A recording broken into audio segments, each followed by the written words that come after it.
시청자 여러분 안녕하십니까? K스탁 라이브 진행의 원인주입니다. 우리는 물건을 살 때 헌 것보다 새 걸 더 좋아하죠. 기술도 마찬가지입니다. 늘 새 술은 새 부대, 새 통에 담는다고들 하죠. 그런데 요즘 반도체 시장은 거꾸로 가고 있습니다. 구형이 신형을 이기는 이른바 역주행 인기가 나온 겁니다. 삼성전자와 SK하이닉스가 당초 올해까지만 만들겠다던 DDR4 구형 메모리 반도체를 내년까지 계속 생산하겠다고 방침을 바꿨습니다. 자, 왜 그랬을까요?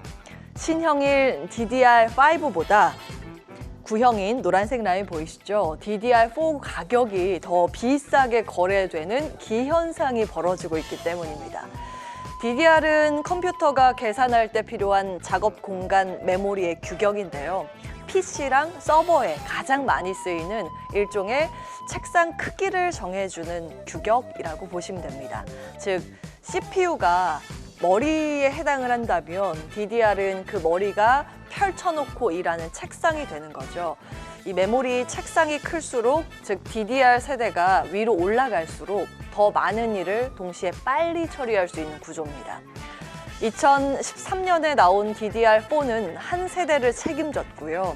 2022년 DDR5가 등장하면서 업계는 이제 자연스럽게 세대 교체가 이루어지겠구나 라고 생각했습니다. 삼성, 하이닉스, 마이크론 모두 DDR4는 올해까지만 생산한다고 공식 선언을 했죠. 그런데 예상치 못한 변수가 등장했습니다. 바로 중국의 창신 메모리 CXMT입니다. 창신이 작년에 DDR4 시장에 본격적으로 들어왔을 때 이제 그때부터 만들기 시작했거든요. 그래서 시장은 오히려 DDR4 가격이 폭락할 거라고 우려했습니다.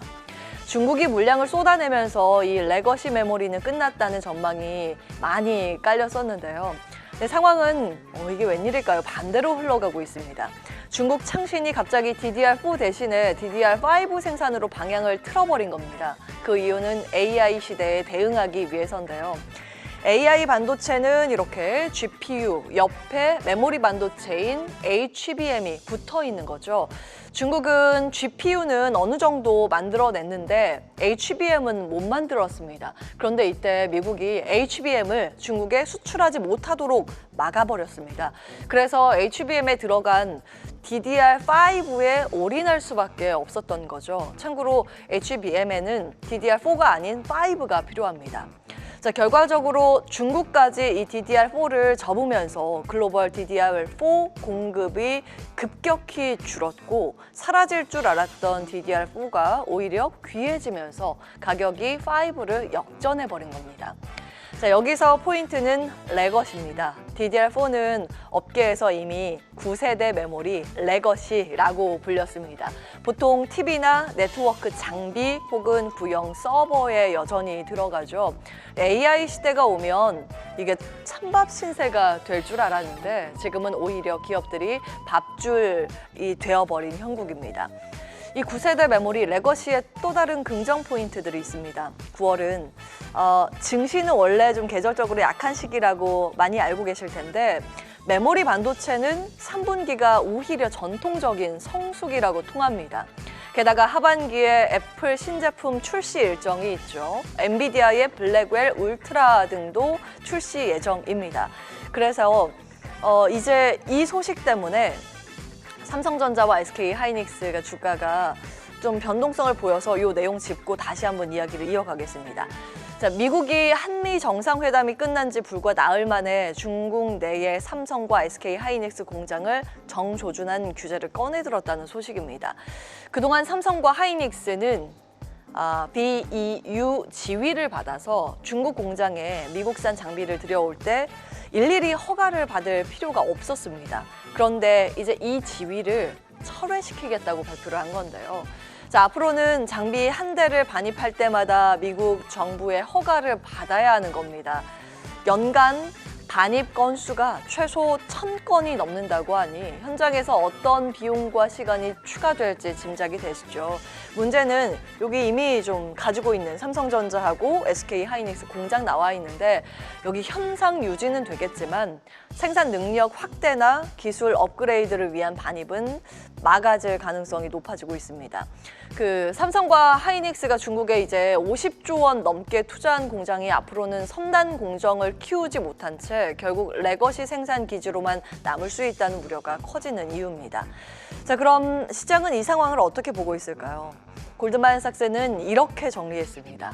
단기적으로는 충격이 아주 크진 않겠지만 장기적으로 기술 경쟁력이 약해져서 특히 하이닉스가 더 불리해질 수 있다고 봤습니다. 왜냐하면 중국 공장 의존도가 좀 다르기 때문입니다. 하이닉스는 D램 생산의 34% 그리고 낸드의 38%를 중국에서 만들고 있습니다. 반면 삼성전자는 낸드 플랫이 29% 수준입니다. 전체 산업으로 보면 한국 기업들의 중국 내 생산 비중은 D램이 약 10%, 낸드가 16% 정도입니다. 업계 전체로 보면 이렇게 일부지만 하이닉스 입장에서는 무시하기 어려운 비중이기 때문에 노출된 리스크가 더 크게 다가온다고 평가했습니다.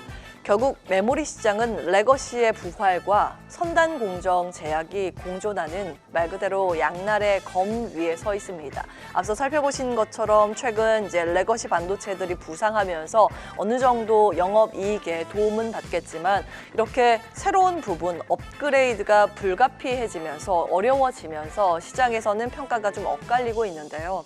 시장은 늘 새 술을 찾지만 때론 오래된 술에 더 진한 향이 나올 때도 있습니다. 과연 이 아이러니한 흐름이 한국 메모리 기업들의 기회로 남을지 아니면 리스크로 되돌아올지 지켜봐야겠습니다. 지금까지 앵커 브리핑이었습니다.